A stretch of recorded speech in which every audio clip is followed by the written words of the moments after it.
Hi, my name is Justin, aka Ghost Reader, and today I'm coming to you with a book review, and that is a review of the book Whaling Captains of Color, America's First Meritocracy by Skip Finley.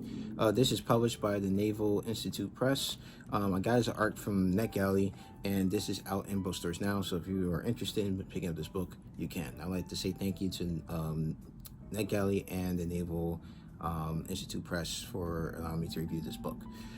So basically, as the title of this book says, this book is about captains of color of whaling vessels that piloted American ships. So the author basically, in the introduction, he talks about the fact that there were very few professions in which African Americans could rise, especially at that time. You're talking like the late 1700s. Well, yeah, he covers basically from the 1600s until like the early 19th century. So during that time, for most of that time, in the United States, Native Americans were discriminated against. African Americans were slaves. And pretty much if you were black or a person of color who was not considered white or classed as white, your career prospects were very low. You were either a slave or you were stuck in low paying jobs. You may be able to carve yourself out of space somewhere, but it was really hard to.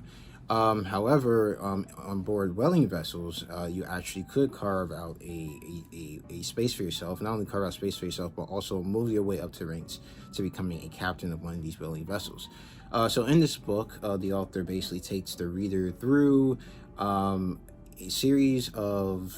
Well, it's very interesting because he doesn't basically go like a straightforward history of, like, say, from 1600s to the 1900s. What he does is he kind of picks like a topic, and then he will go into like a brief, like, so for example, one of the chapters was about the whaling process. So he will go into how the whaling process was, how dangerous it was, and then he will go into some captains who were captains of color that were very expert at their jobs at doing that particular process.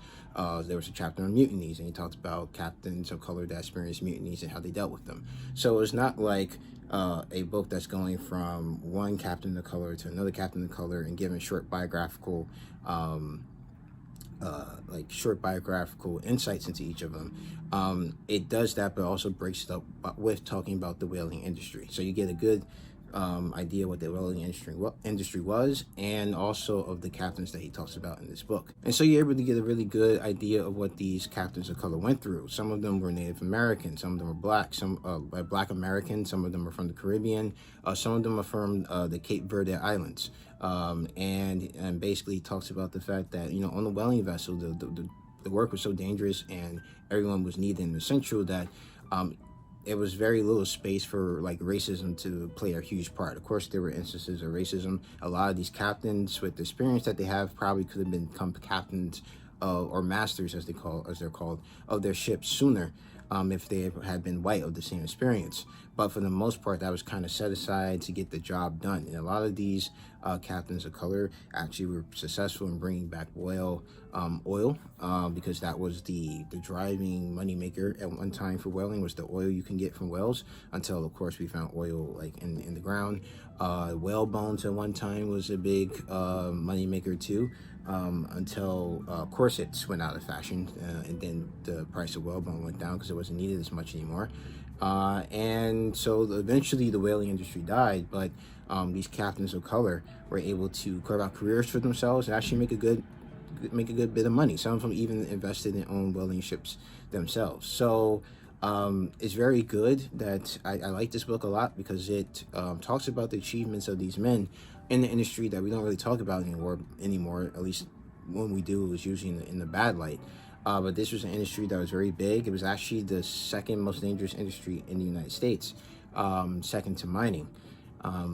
So it wasn't a job that, people went to because they thought it was very, were attracted to. You usually went there because you couldn't find a job anywhere else. Life was very hard on these ships, but it gave these people of color a chance to excel at something, to kind of in a way take control of their own destiny, where many of their comrades on land are either stuck in very low-paying jobs or were stuck as slaves. And there were dangers associated with that too, because even though they were free on these ships, at that time in United States history, if you were black and you were on these whaling vessels and you stopped at a southern port in, like say in the South, you could end up being taken and sold into slavery, even though you were free and, you know, never was a slave before.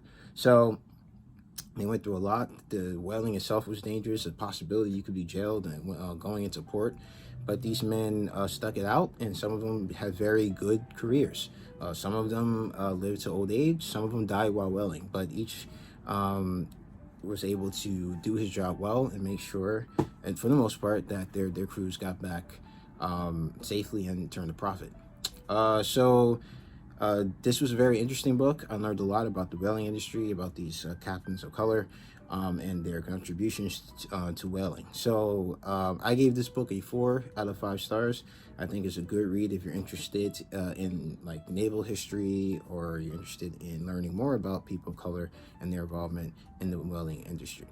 So that is it for this book. Let me know if you're interested in this book down in the comment section below, or if you read a book like this about whaling or about, you know, captains of color before. Let me know down in the comment section below. If you like this video, please hit the like button. If you want to see more videos from me, please subscribe. You can follow me on Twitter at GhostReads28, on Instagram at Justin the Ghost Reader, and also on Goodreads. The link to that is down in the description box below. So as always, keep reading, and Black Lives Matter.